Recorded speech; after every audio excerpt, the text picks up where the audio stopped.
আচ্ছা, তো আমরা ধরে নিলাম যে এটা হচ্ছে ক্যাপাসিটরের দুটো প্লেট অ্যান্ড আমরা সামহাও ক্যাপাসিটরে এই প্লেটে পজিটিভ ভোল্টেজ দিয়েছি অ্যান্ড এই প্লেটে আমরা নেগেটিভ ভোল্টেজ দিয়েছি।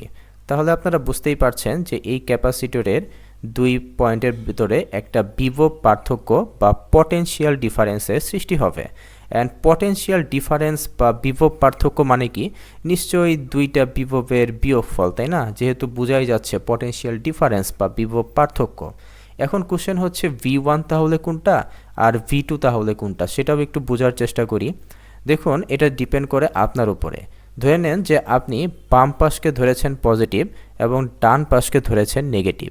অর্থাৎ আপনি মনে করছেন যে বাম পাশের বিভব পটেনশিয়াল হচ্ছে V1 এবং ডান পাশের বিভব বা পটেনশিয়াল হচ্ছে V2। তাহলে বিভব পার্থক্য কী হবে? প্লাস যেই পয়েন্টে ধরেছেন তার বিভব থেকে আপনি বিয়োগ দিবেন মাইনাস যাকে ধরেছেন তার বিভব বা পটেনশিয়াল। তাহলে আপনি এখানে পেয়ে যাবেন পটেনশিয়াল ডিফারেন্স, বিভব পার্থক্য বা ভোল্টেজ। আচ্ছা, যাই হোক, আপনি কি ইনটুইশন থেকে বুঝতে পারছেন যে আপনি এখানে যত বেশি চার্জ জমা করবেন বিভব পার্থক্য তত বেশি বৃদ্ধি পাবে? অর্থাৎ চার্জ আর বিভব পার্থক্য একে অপরের সমানুপাতিক হবে। এখন আমি সমানুপাতিক চিহ্নটাকে উঠিয়ে এখানে একটা সমান সমান চিহ্ন আনতে চাই। তাহলে এখানে একটা সমানুপাতিক ধ্রুবক বা প্রপোর্শনালিটি কনস্ট্যান্ট নিয়ে আসতে হবে। অ্যান্ড এই সিটাই হচ্ছে একটা ক্যাপাসিটরের ক্যাপাসিট্যান্স। আমি যদি এই ক্যাপাসিটরের ইউনিট নিয়ে কথা বলি তাহলে এর ইউনিট হচ্ছে অ্যাকচুয়ালি ফ্যারাডে। বাট এই ফ্যারাডে হচ্ছে অনেক বড় একটা একক, তাই আমরা ছোট একটা একক নিয়ে প্র্যাকটিক্যালি কাজ করি। সাধারণত আমরা মাইক্রোফ্যারাডে, তারপর পিকোফ্যারাডে এগুলো নিয়ে আমরা কাজ করি। আপনি জানেন কি মাইক্রো মানে কত? মাইক্রো মানে হচ্ছে 10⁻⁻6, পিকো মানে হচ্ছে 10⁻⁻12, তাই না? অনেক ছোট ছোট একক নিয়ে আমরা কাজ করি।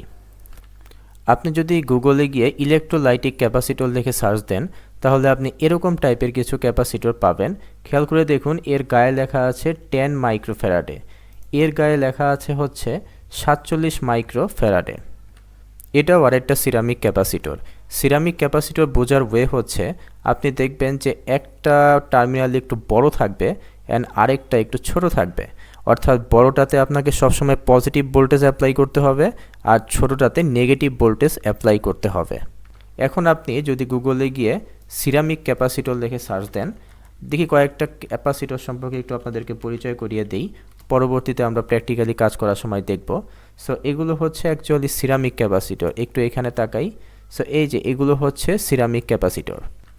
এদের রেটিংগুলো হয় হচ্ছে পিকোফ্যারাডের রেঞ্জে। এদেরকে পড়ার ওয়ে হচ্ছে প্রথম দুইটাকে পড়েন 10, প্রথম দুইটা হচ্ছে 10, তারপরে দেখুন 2 আছে অর্থাৎ 10⁻²। অর্থাৎ আপনি যদি দেখেন একটা সিরামিক ক্যাপাসিটর 102 লেখা আছে, এই কথাটা মানে 10 × 10⁻² পিকোফ্যারাড। যদি আপনি দেখেন 103 লেখা আছে তাহলে 10 × 10⁻³ পিকোফ্যারাডে। সো এইভাবে আমাদের জিনিসগুলো পড়তে হয়। আচ্ছা, যাই হোক, আমরা আবার এই থিওরিতে একটু ফেরত আসি। এগুলো নিয়ে আমরা পরে বিস্তারিত কথা বলবো। আমার কোশ্চেন হচ্ছে যে এই ক্যাপাসিটরে কী জন্য চার্জ জমা হচ্ছে? তার কারণ হচ্ছে এই ক্যাপাসিটরে নিশ্চয়ই কারেন্ট ফ্লো করছে, ধরে নিলাম এই দিকে। এখন এই ক্যাপাসিটরে যদি এই দিকে কারেন্ট ফ্লো হয় তাহলে অ্যাকচুয়ালি কী হবে সেটাও একটু বোঝার চেষ্টা করি। আমরা জানি যে কারেন্ট যেদিকে ফ্লো করে ইলেকট্রন ফ্লো করে তার বিপরীত দিকে। অর্থাৎ ইলেকট্রন এই প্লেটে এসে জমা হচ্ছে, অর্থাৎ এই প্লেটে নেগেটিভ চার্জ জমা হচ্ছে, তাই এই প্লেটের চার্জ হবে -Q। ঠিক একইভাবে কারেন্টের বিপরীত দিকে ইলেকট্রন ফ্লো করায় এই প্লেট থেকে ইলেকট্রন বের হয়ে যাচ্ছে, তাহলে তুলনামূলক পজিটিভ চার্জের আধিক্য সৃষ্টি হয়েছে এই প্লেটে, তাই এই প্লেটের চার্জ হবে হচ্ছে +Q। এবং আরেকটা জিনিস খেয়াল করে দেখুন যে দুইটা প্লেটের চার্জ সেম কিন্তু পোলারিটিটা ভিন্ন। এখন আমরা কারেন্টের সাথে এই ক্যাপাসিটরের ভোল্টেজের একটা রিলেশন বের করার চেষ্টা করি। সো আমরা জানি কারেন্টের ফর্মুলা হচ্ছে, আমরা যদি চার্জকে ডিফারেন্সিয়েট করি তাহলে আমরা কারেন্টের ফর্মুলা পাই। অ্যান্ড একটু আগে আমরা Q = CV নামের একটা ফর্মুলা পেয়েছিলাম, সেটাকে আমরা এখানে বসিয়ে দিই। তাহলে কি হবে? d/dt। আমরা একটা কাজ করি, Q এর ভ্যালু CV বসিয়ে দিই।